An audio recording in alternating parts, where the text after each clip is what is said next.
The Tech It Up Talk podcast aspires to educate, inform, and inspire educators from teachers to school leaders on tips, tools, and resources to support the integration of technology into classroom instruction. You ready? Here we go. You're listening to Tech It Up Talk with Dr. Mac, your host with the most passion for supporting educators from teachers to school leaders with the integration of technology into instruction. In this episode of Tech It Up Talk, I am discussing developing teachers through digital leadership with my special guest, Dr. Travis Taylor. Dr. Taylor is an instructional technologist with 28 years of experience in education. He provides consulting, professional development, and training on emerging technologies for teachers and administrators in education and nonprofit organizations as well. He also supports structuring curriculum to address 21st century learning skills and the 21st century learner. So I would like to give a warm welcome to my special guest today, Dr. Travis Taylor. Thank you so very much. Pleasure to be here, as always. I'm so happy to have you back on again. You know, I love getting feedback from my fellow instructional technologists out there. And so thank you for joining me today on our topic, developing teachers through digital leadership. As you know, the goal for this episode is really for us to discuss the importance of school leaders' role as digital leaders to support and develop teachers. And COVID-19 has intensified, and many leaders have been forced to take notice to their position, to their stance in education. And some of them were kind of caught flat-footed with the reigning uncertainty and also unpreparedness of COVID-19's impact on education. And so one thing for sure is that this pandemic has uncovered many deficiencies in our educational system, which has forced many of our leaders to stretch beyond their own thoughts of measure. And so for you, Dr. Taylor, why is digital leadership an important component, especially in the midst of crisis leadership? I would say that this has to do with the fact that, particularly in technology, particularly in education, everything has become more technologically involved. In other words, when you start looking at what's in the classroom now, we've gone just from desktops. We've gone now, we have the emergence of the internet and then mobile devices, cloud computing, and all of these things are they're ramping up now because, of course, of Moore's law and how the processors and things increase and exponentially over a certain period of time. You're seeing more and more digital technology just being a part of the natural landscape. In fact, you can't pretty much do anything in schools now without addressing some sort of digital technology, regardless of what you're talking about in the classes, particularly and if you're looking in administration, if you're looking at how you schedule schools, how you run the buses, how you communicate with parents, how you schedule classes, how you sign students up to the school district. All of these things now are just inundated with some form of digital technology. So we can't really get away from it. And so we're going to have to really embrace it and look into it now, because I think one of the things that COVID did was that it took let's say all the training wheels away. We didn't have anything to fall back on except for the fact that, what other technology that we actually knew at the time.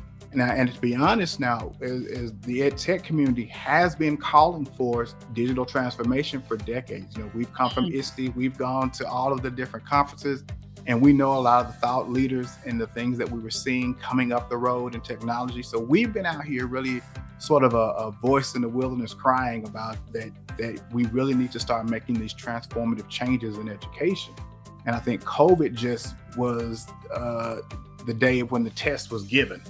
We knew the test was coming, and the pop quiz was when we got hit with the pop quiz, right? To see what we actually have learned.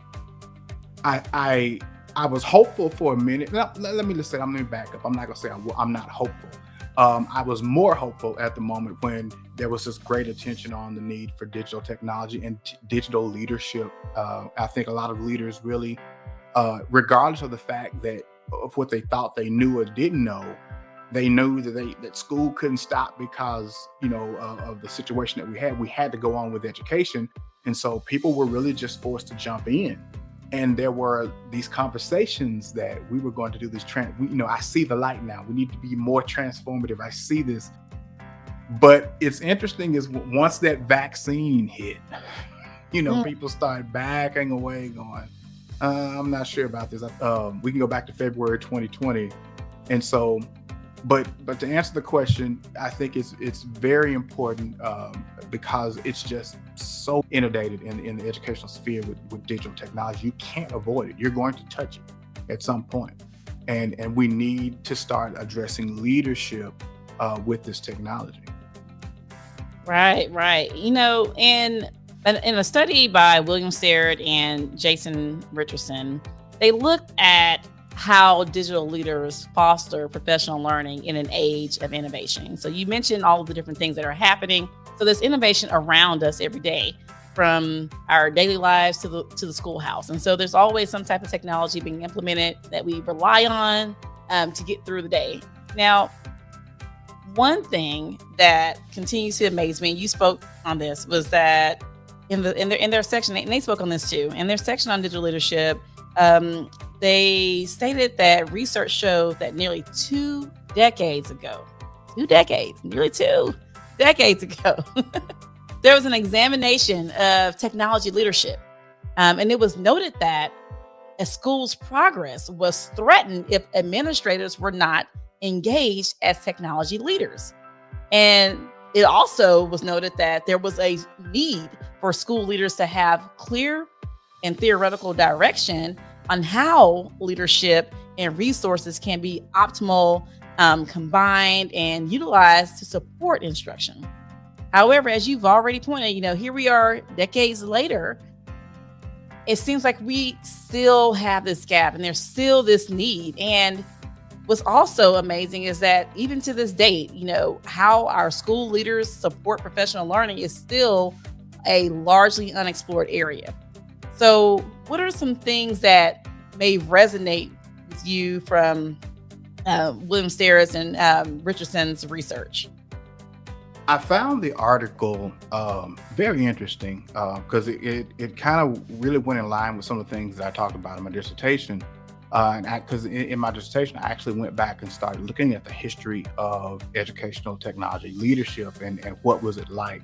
And even as far back, as far as from the 80s and things, that there were conversations that, we needed more engagement of technology from our leaders. And not only the engagement, there were core competencies and skills that they saw that leaders were going to be required or should be required to have as we started seeing this technology on the horizon and going into our schools. But unfortunately, at some point, we got away from, we heard those calls and it didn't go into effect. And so what ended up happening is that when you started getting into your leadership certifications, that technology really wasn't a requirement part of technology and certifications and that sort of thing. So, but I was fascinated by the fact that we know that one of the things that really stood out was that those leaders in this article that were considered as tech savvy and they were doing those innovative things in their districts,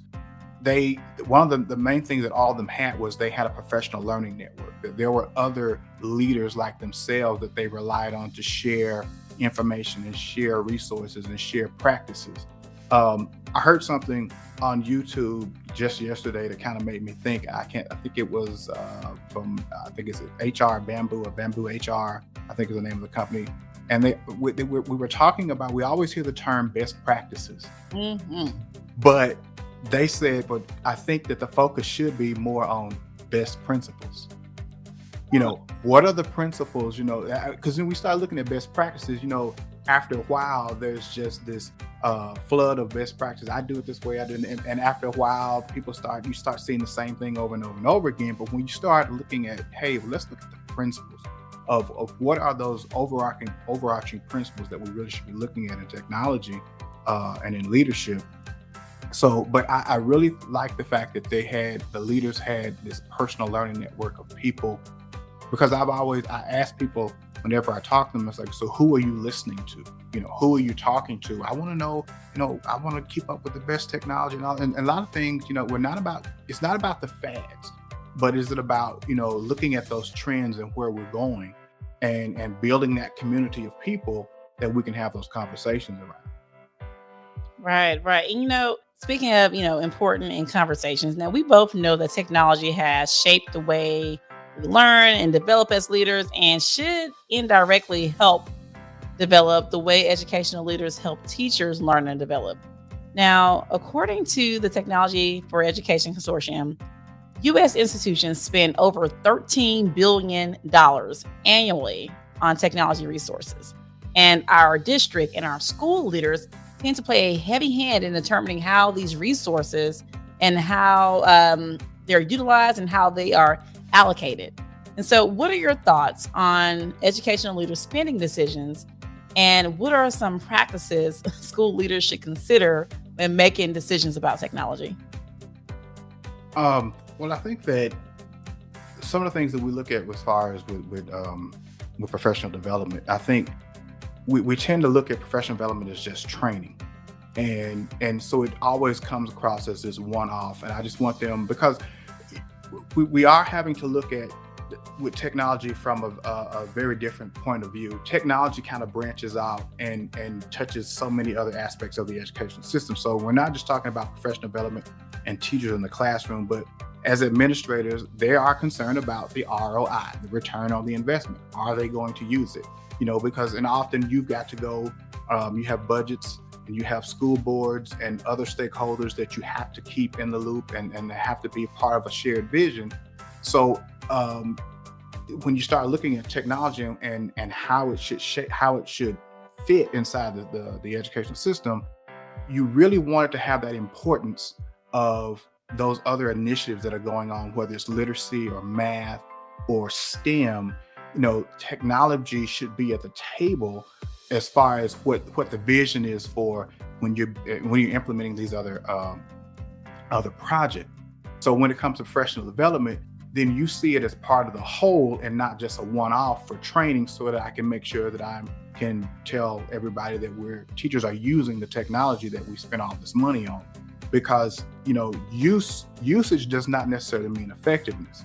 And so just because people are using it and people like using it doesn't mean it's going to be very effective, because you have to look at the total package of what this technology offers and what is it going to do.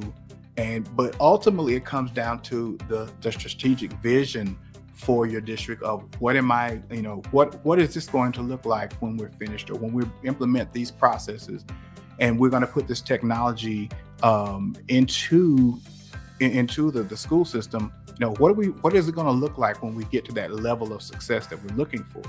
And so when you start looking at it from the visioning process and from those strategic plans, then professional development then has a much clearer path, and it goes just beyond training and how many people I can get to use it. Because when it's part of the consciousness of what teachers do and what we call buy-in, it takes a life of its own. Teachers will organically grab the technology and begin to just start doing amazing things with it when they see themselves as part of the solution.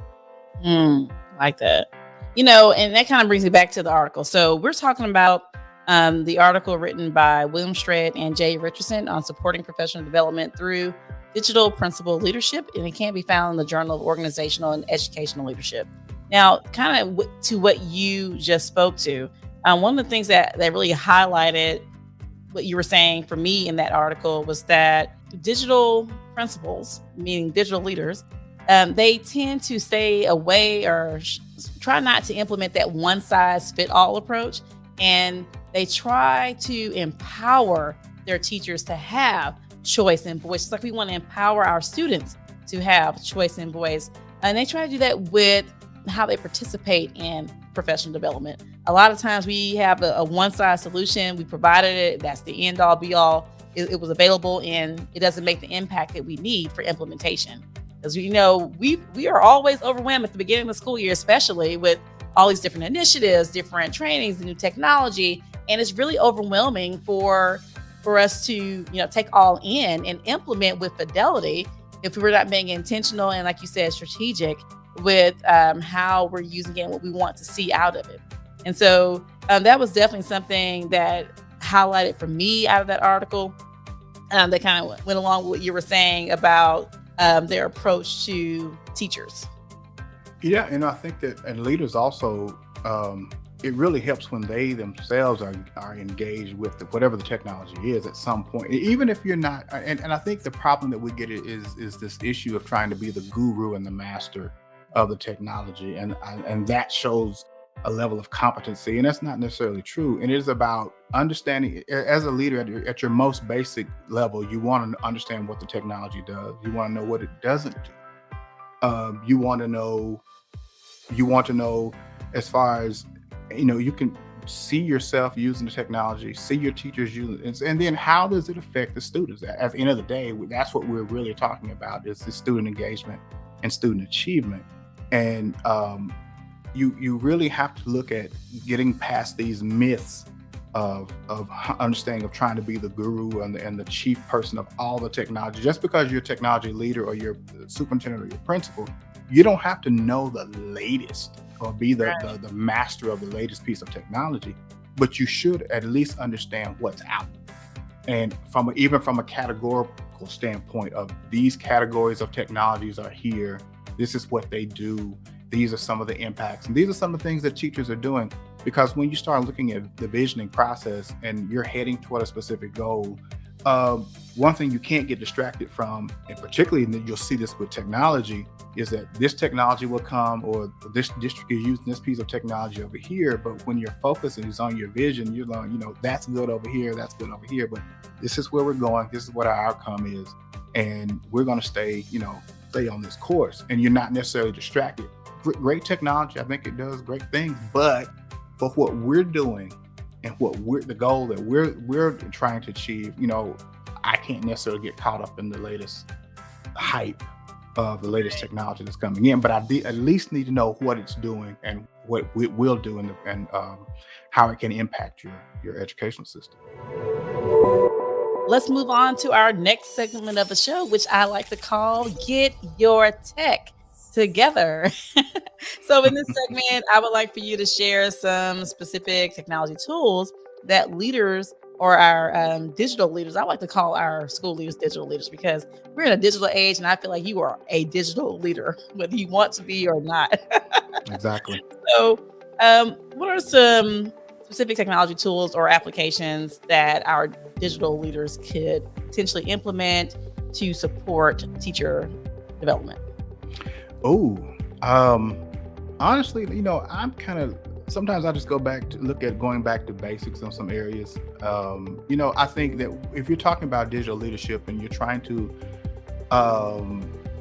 get technology out there and communicate, I think, and that's the word I'm actually want to get at, is that communication. It is about being an effective communicator. It is about to effectively getting your message across. And I think I was just discussing with someone today, just looking back at some things in PowerPoint, because Microsoft has their AI is incredible. If you look at any of Microsoft's AI tools that are just kind of embedded, let's say like your immersive reader, or one of my favorites is the design tool that's in PowerPoint, where when you're trying to put slides together, particularly as leaders, that getting that engagement and getting that impact on your message is very important. And just some words on the screen with a picture and a plain background just won't necessarily get it. So in PowerPoint, there's the piece that has the design idea function, where all you have to do is put your text on there and put your photo on there, and the AI takes over and shows you multiple ways with color and background and different layouts of how this slide will look. But it shows you, and it may with graphics with arrows, it may have just different ways of putting the stuff on the screen, but it gives a certain level of impact in your communication as leaders. And so again, it's not about being, trying to show off how your coding skills as a leader, but as a lot of times for a superintendent or a principal, it is just about effective communication when you're talking to your constituents, to your stakeholders. That's a good point, because in my sessions, I always do a session called Leadership Matters, and I talk about 5 dimensions of technological leadership.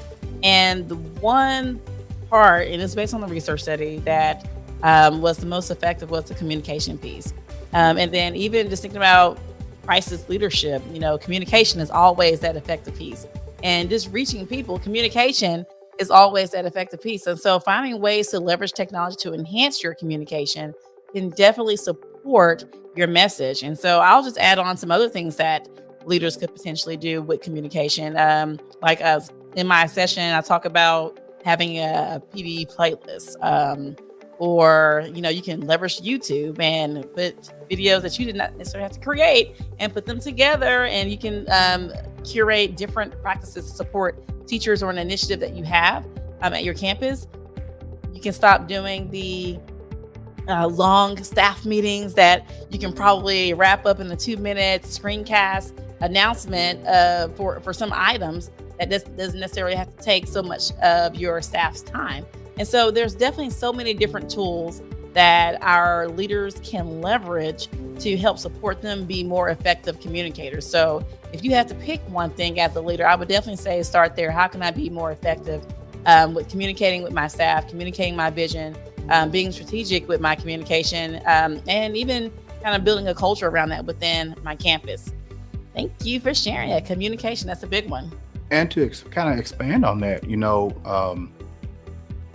we use Teams with our technology specialists and library and media specialists in the district. And one of the things I like about the article as well, they say how they, used videos, and they used the things like their newsletter to reduce the amount of time that they have in the staff meetings. And one of the things I kind of like, I think Teams gets I don't kind of like the way Teams and Zoom kind of had this battle during COVID. We saw this. It's Teams versus Zoom. When you really look at the two technologies, they're not the same. You can't really compare Zoom to Teams because Zoom is a live meeting platform, while Teams is more geared around a collaborative organization or community, or it is set up for your PLC. It is, and so Teams has a live streaming function or a live meeting component to it. But when you come off of Zoom, the meeting's over, the communication stops. But when you're in Teams and the meeting stops, you're still connected, because through the chat, through documents and different things and plugins that you can have, you still have. And so I always tell people I'm really into integration. So I'm for bringing all of these elements together. So let's say you're a Google person and you love Google Docs. Well, you can bring those Google Docs inside of Teams. You love Zoom. I don't have to use Teams to the meeting function in Teams. I can still do Zoom in Teams. I can bring all these elements together and get the best of both worlds. So I'm always about integration and bringing all these elements and not necessarily having these pieces and parts, but just bringing everything into one place. Let's go ahead and we'll close the show out with our tech smackdown. And so you shared some great ways that technology can be used, and we've been kind of leveraging the article to kind of steer our conversation today on supporting teachers, digital leaders supporting teachers' professional development. And so let's talk about some potential tips or best practices, I should like to say, or principles, as you mentioned earlier, that we can share with our audience, that they can walk away with and take back with them, and hoping they can get some nuggets out of our conversation today. Well, I would first say, and this kind of goes back to something I was talking about earlier, that we've got to understand that when we're talking about professional development, we're not talking about training. And professional development is an ongoing process. It's something that's constant, and where you're developing it, and you're growing. It's not about just that. And too often it's about the one-off. I just get you, hey, I paid this money. How many days of PD do we have with this contract? But we've got to see beyond those PD days of those contracts, and then what are those ultimate goals, and what do we want to see, and what are those targets that we're setting for our teachers to be able to do with this particular technology. The other thing too, as far as some great tips, is you should have something that teachers can feed back with, where they can come back and talk about the technology. Maybe it's a podcast, maybe it's testimonials of what, some way of, just like we say, feedback and being reflective with our students. we should have points of reflection with the technology, even if we're just having those conversations in our PLC of what is this technology doing for you, and how do you, how have you grown with the technology? It's because you'll be surprised of the people who are out here using it, who don't really want to say much because they're afraid that they're not the guru. But Right. if you offer that space and allow them to expand, they'll tell you that, hey, I do this, I've done this, or this has changed my way I see teaching. Right. And I like to just end with some of the highlights from the article that they found and concluded with is that the study concluded that digital savvy leaders, or leaders who were deemed digital savvy, they helped shape the culture of their school and ensure that they also remained engaged in learning and innovating as well as their teachers. And so it just wasn't it being shared and displayed with your teachers and you're just delegating this responsibility. You're also taking ownership and being a part of that learning as well. And then the other part to that is that when they see their administrators encouraging innovation and engaging in the professional learning networks and leading activities like Twitter chats, then they are more likely to take on new risk as a learner. And so that's where we can help support and build capacity within our teachers, whether we're the guru or not. And so I definitely wanted to add those parts on to kind of add on to what you were sharing with us. And I want to thank you for your time today. It's a pleasure. And of course, I'm going to be inviting you back on again. Of course. I'm very passionate about developing our leaders and bringing to the forefront, especially where we're seeing that the research is showing that there is a deficit in digital leadership research. And so the more we talk about it, hopefully the more we can spread the message around to help our digital leaders in our schools, help support our teachers, which happens to help support our student performance and our student achievement. So before you go, Dr. Taylor, can you just share with our listeners how they can follow you, be a part of your network, and connect with you? Okay, I am on Twitter. I am Dr. TFT27 at Twitter. You can also follow me. I'm on LinkedIn. Dr. TFT27 is where you'll find me. Also, I have a podcast as well called The Color of Tech. That's where you can find me. Well, thank you so much for joining me, Dr. Taylor. It's a pleasure having you on again, and I look forward to our future conversations. Always a pleasure, though. I think you're doing a great work on the way you're just really leading out in this area, providing this conversation. And I think it's very needed. All right. Thank you so much. Thank you for listening to the Tech It Up Talk podcast with Dr. Mack, your host with the most passion for supporting educators on using and implementing technology. Be sure to connect with me on the Tech It Up Talk Facebook page and Twitter and Instagram at Tech It Up Talk or at Dr. J.E. McDonald. Now, I know teching may not always be easy, but it sure is fun.